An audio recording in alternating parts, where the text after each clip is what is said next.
Donald J. Trump is now president of the United States. Whenever you want to have a debate with a fake liberal, they always resort to violence. We need to wake people up. Welcome back to Real News. I'm David Knight, and joining us now is Michael Snyder. And of course, he has written many years for InfoWars, part of his economiccollapseblog.com or endoftheamericandream.com. You can still follow his articles there. He still is writing, but he is also running for Congress. And you can find Michael there at michaelsnyderforcongress.com. And that's Snyder with a Y, S-N-Y-D-E-R. I wanted to talk to Michael today because he is running for Congress. I want to talk to him about what he thinks of what we've learned so far about the tax relief plan. This is a very important thing for the Republicans to get through. And we have had some details released. Of course, we still are waiting to find some of the other details, but I wanted to get him to weigh in on this as he's running for Congress. Thank you so much for joining us, Michael Snyder. Oh, it's great to be back with you, David. Thank you for having me on today. Oh, thank you. And tell us a little bit about what you think in terms of, I know we don't have, they've told us, well, we're going to simplify this down to 3 brackets.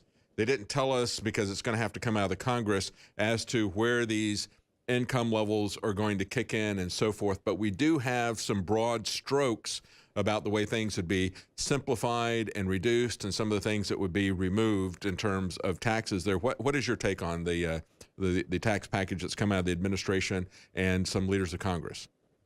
Yeah, well, whatever we can do to lower rates, that's going to be good for the economy, because you look back at Reagan or throughout history, whenever we've lowered rates substantially, the economy has grown. So that's one of the factors that goes into economic growth in terms of helping the economy grow. And in particular, the corporate tax rate. Donald Trump really wants to lower our corporate tax rate. Why? Because, well, right now the United States has one of the highest corporate tax rates in the entire industrialized world. And in fact, in many cases, it's much, much higher. So we need in order to become competitive, we need to lower corporate tax rates. Now, people say, well, should we feel sorry for the corporations? No, but what that's going to do is it's going to encourage companies to come back into the country or stay in the country. That's going to mean more jobs, good jobs for American citizens. And, thus it's good for all of us. So, yeah, the corporations don't necessarily need a tax break. And what we can do on the other hand is close some of these loopholes. So some of these corporations that aren't paying any taxes at all, we can try to get everybody on a level playing field and paying taxes. But David, we desperately need to simplify our system, because today, and many people may not realize this, but I once spent an entire year studying the tax code, because I not only have a regular law degree, but I also have an LLM in taxation. So I spent a whole year in the tax code, and at the end of that year, I came to the conclusion that the best thing that we can do with it is throw it in a shredder and get rid of it. Because today what we've got is the most complicated tax system in the history of the planet. When you look at the tax code, which Congress is going to be addressing, it's over 2 million words long. And then you throw in the regulations, and that's more than 7 million words long. And so about 5 or 6 years ago, Michael, I was covering an event for somebody when I was working some stuff freelance. And the guy said he thought it would be an interesting exercise to illustrate things to people. He'd take the tax code and he would shred it, run it through a shredder. And he started calling the IRS and said, how many pages is it? He couldn't really, nobody knew. It was so complicated, they didn't even know how many pages it was, let alone everything that was in it. He finally came to kind of a rough consensus that it was about 60,000 pages or whatever it was. And he took that equivalent in phone books and ran it through the chipper to make the point. But that's the issue. It's so complex, they don't even know how big it is. Nobody even knows how big it is.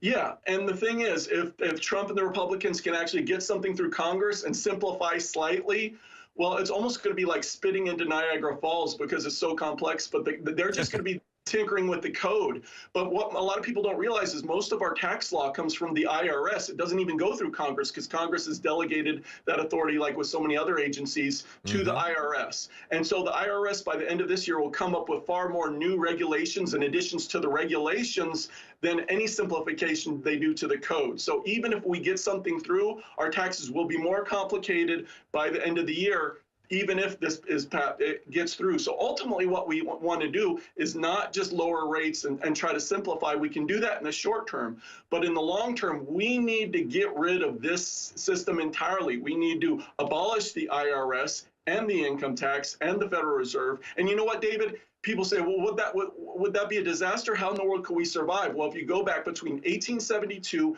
and 1913, we didn't have we didn't have an income tax, and it was the greatest period of economic growth in all of U.S. history. So, and our nation absolutely thrived. So we could go to such a system. Now, of course, we couldn't have the $4 trillion a year government that we have today. We'd have to go to a, what our founding fathers intended, a much more limited federal government. That's right, to have a government that fit inside the Constitution. That's why it is so important to get you in Congress, because you touched on several fundamental things. And one of the things, and I want to go back to it because you just passed on very quickly, you talked about how it's the IRS that is making the law, like so many other agencies. And other than you talking about that, the only other person I've heard talk about that is Rand Paul, and he came up with the REINS Act to say we got to take back the power that Congress has abdicated to these bureaucracies. I think, when Nancy Pelosi said we're going to have to pass Obamacare so we can find out what's in it, she was actually being more candid than she ever is, because she knew that they weren't going to be writing the law. They were going to turn it over to this agency, just like they did with the Financial Crimes Agency. They create this big bureaucracy, and they say, okay, you go out there and make rules about how loans are going to be created and so forth, because Congress will not do its job. Yeah, David, and this is one of the reasons why things never seem to change, no matter if it's Republicans in control or Democrats in control, because we're so focused on what gets through Congress. But the vast majority of our law, the vast majority of our regulations, what happens in D.C.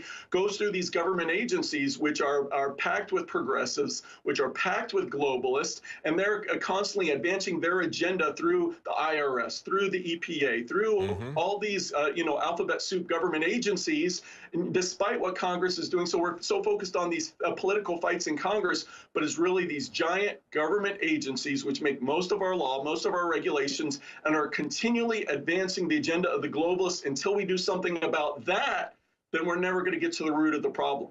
The bureaucracy that is not elected and that never leaves. They stay there between whatever happens politically. When we're talking about the taxes and everything, of course, we see the predictable reaction from the Democrats trying to focus on envy. Say, this is something that's going to only help the rich people. It's not going to help the poor people.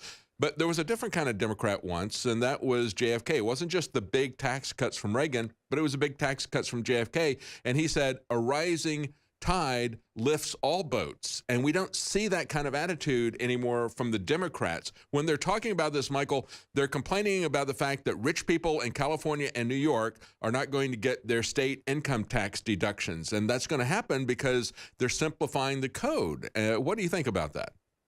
Yeah, well, the Democrats, they rely on our current system to, for their monstrous federal government, and so they like it, and so they're going to nitpick on any little thing that they can try to do because the more money that goes to the government, the more we feed the monster, and the bigger government becomes, the more oppressive it tends to become. So, and so Democrats are going to try to find anything way to block this, but we need to do something. And in particular, what I would love to do, which I would love to see in this package by Trump, is eliminate the self-employment tax, which is killing entrepreneurs, killing small businesses, in which, people like me have to pay not only the regular Social Security taxes, but we have to pay the employer side too. We have to pay twice as much. So it really kills us. And so today, if you look across the economy, the percentage of Americans that are self-employed or that are working in small businesses is hovering near an all-time record low. It's been going down for decades.